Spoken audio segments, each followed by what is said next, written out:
तो ये हमारे पास में integer type question next question आ गया जिसमें एक फंक्शन एफ एक्स और एक जी एक्स गिवन है। Then we have to find total number of points of this discontinuity and not differentiable, जहां पर ये डिफरेंशिएबल नहीं है वो हमें यहाँ पर नॉन डिफरेंशिएबल वाले पॉइंट्स इसमें निकालने हैं। तो देखो इसमें सबसे पहला काम तो ये करते हैं कि ये जो फंक्शन एफ एक्स है, ओके, इसे सिंप्लीफाई कर लेते हैं एफ एक्स को। तो एफ एक्स फंक्शन, राइट, अब यहाँ पर दो मॉडुलस हैं तो ये ओपन होगा एक बार। तो x को अगर मैं ग्रेटर देन और इक्वल टू 1/2 अगर ले लेता हूँ तो दोनों हमें पॉजिटिव वाले लेने हैं, तो यहाँ से 4x आ जाएगा। ओके, अब x को मैंने ग्रेटर देन और इक्वल टू -1/2 लिया एंड लेस देन 1/2, तो सेकंड वाला पॉजिटिव फर्स्ट वाला नेगेटिव हो गया, तो यहाँ से क्या होगा, ये आ जाएगा 2 के इक्वल, राइट, ये आ गया 2।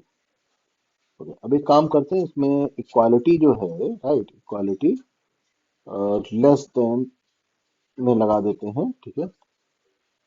तो इक्वालिटी आप कहीं पर भी लगा सकते हैं। तो इधर से अगर x को मैंने लेस देन और इक्वल टू अगर 1/2 लिया तो क्या होगा, ये दोनों ही नेगेटिव हो जाएंगे, तो जब दोनों नेगेटिव होंगे तो यहाँ से हमारे पास आ जाएगा -4। ये तो फंक्शन एफ एक्स आ गया, right. And another function G X is X minus integral part of X. अब X minus integral part of X क्या होता है, फ्रैक्शनल पार्ट ऑफ एक्स। अब इसमें निकालते हैं composite function f of g x. F of g x, तो f of g x में हमें कुछ भी नहीं करना है, बस एक्स को जी एक्स से रिप्लेस कर देना है। तो कितना आ जाएगा, देखो 4 fractional part of x if fractional part of x is greater than और equal to 1/2 and 2 if fractional part of x, if fractional part of x lying between -1/2 to +1/2 and -4 fractional part of x। Okay, ये देखो यहाँ पर -4 यहाँ पर put कर दिया मैंने, ये माइनस था, ठीक है। If x is less than और इक्वल टू -1/2, तो ये हमारे पास में तीन केसेस आ गए। अब इसमें देखो क्या काम करते हैं, सबसे पहले तो इसको डिफाइन कर लेते हैं। एक और बात का हमें ध्यान रखना है कि जो x था, ओके, जो x था ये हमें गिवन है -1 से +1 के बीच में, राइट। तो अब इसमें एक काम ये करते हैं कि सबसे पहले तो जो फ्रैक्शनल पार्ट ऑफ x है ये तो ऑलवेज पॉजिटिव होता है, तो ये वाला केस तो कभी होना ही नहीं है। ओके, फिर यहाँ से ये आ जाएगा 4 fractional part of x if fractional part of x is greater than और इक्वल टू 1/2, ठीक है। और अगर फ्रैक्शनल पार्ट ऑफ x ये 0 से 1/2 के बीच में है तो उस केस में ये 2 के इक्वल आएगा। अब देखो ये जो gx फंक्शन था यहाँ पे जो x है ये -1 टू +1 हमें गिवन है। तो अब इसको फिर से देखो ब्रेक करते हैं यहाँ पर और इसका ड्रॉ करते हैं ग्राफ। तो अगर fractional part of x greater than और इक्वल टू अगर 1/2 है तो ये कौन से इंटरवल आएंगे, ये दो इंटरवल आएंगे। एक तो आएगा fractional part of x, okay, तो इसका ग्राफ ड्रॉ कर लेते हैं तो सिंपल हो जाएगा। फ्रैक्शनल पार्ट ऑफ x का ग्राफ कुछ ऐसे होता है, राइट, ये देखो 0 टू 1 के बीच में यहाँ पर सर्कल और -1 टू 0 के बीच में, राइट, यहाँ पर डिसकंटिन्यूस होता है। ये मैंने ड्रॉ करी कौन सी लाइन, 1/2 वाली। तो 1/2 वाली ये यहाँ पर 1/2 और ये -1/2 पर कट करेगी इसे, तो दो पॉइंट्स आ गए हमारे पास। तो यहाँ से आप इसे ऐसे लिख सकते हो, ओके, यहाँ से दो इंटरवल में आएगा, या तो -1/2 टू 0, तो -1/2 टू 0, राइट।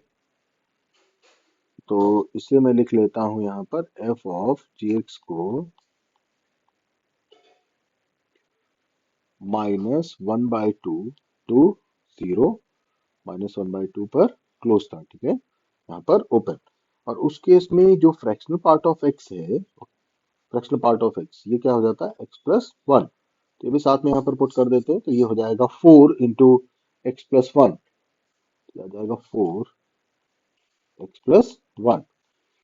नेक्स्ट इंटरवल है हमारे पास 1/2 to 1, 1/2 to 1, 1/2 to 1, 1 पर ओपन, 1/2 पर क्लोज।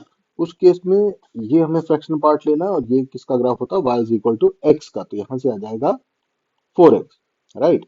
अब इंटरवल कौन से बचे, ये दो बचे, -1 to -1/2, okay, -1 to, right, -1/2 union, okay, next हमारे पास बचेगा 0 to 1/2।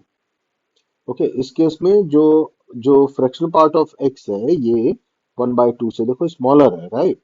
तो 1/2 से अगर स्मॉलर है तो यहाँ पर तो ये 2 आ गया।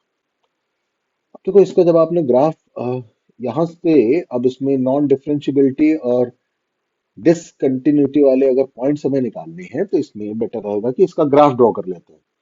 तो इसका जब आप ग्राफ देखो ड्रॉ करोगे तो सबसे पहले तो मैंने एक कोऑर्डिनेट एक्सिस ये से ड्रॉ करी,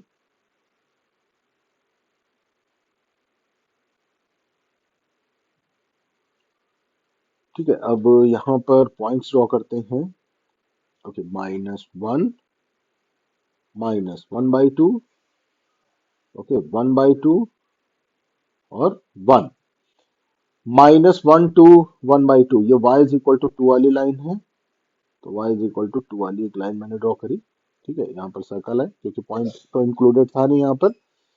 फिर 0 to 1/2 में भी एक सर्कल हमें, एक सॉरी, एक हॉरिजॉन्टल लाइन ऐसे ड्रॉ करनी थी, राइट। अब इसमें क्या हो रहा है कि ये आएगा 4x, 1/2 से 1 के बीच में 4x। अब 1/2 पर देखो वैल्यू 2 आ रही है तो ये कंटिन्यूअस हो जाएगा, तो यहाँ पर तो ये कंटिन्यूअस, तो कोई सर्कल नहीं है ना, ये 4x वाली लाइन हो गई है ना, ये 4x है, ये कितना था, ये था 2, ठीक है।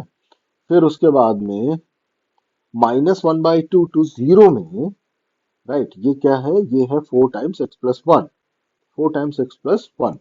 यहां से जब आप ग्राफ ड्रॉ करोगे और 0 पर इक्वालिटी नहीं है तो ये कुछ ऐसे आ गया, ठीक है। तो अब इसमें डिसकंटिन्यूटी वाले कितने पॉइंट है, एक पॉइंट पर ये डिसकंटिन्यूअस है, तो discontinuous, discontinuous only at x equal to 0, and non differentiable कहाँ पर है, एक तो जहां पर ये फंक्शन डिसकंटिन्यूअस होता है वहां पर जहां पर ये डिसकंटिन्यूअस होता है वहां पर डिफरेंशिएबल कभी नहीं होता है, तो एक तो 0 आ गया, और दो यहां से हमारे पास में देखो कॉर्नर पॉइंट ये मिल रहा है, कौन से, +-1/2, +-1/2।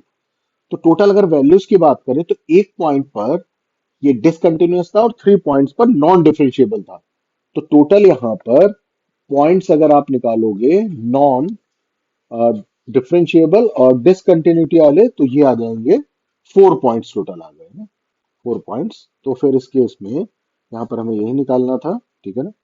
देन वैल्यू ऑफ c+d, क्योंकि c यहाँ पर क्या था, c था नॉन डिफरेंशिएबल वाले पॉइंट, तो c की वैल्यू 1 है और d की वैल्यू क्या थी, 3 पॉइंट्स पर नॉन डिफरेंशिएबल है और एक पॉइंट पर डिसकंटिन्यूअस है, तो c था डिसकंटिन्यूअस वाला, और d है नॉन डिफरेंशिएबल वाले टोटल पॉइंट्स, तो 3। तो 1 + 3 आंसर आ गया इसमें 4, तो 4 आंसर है इसमें।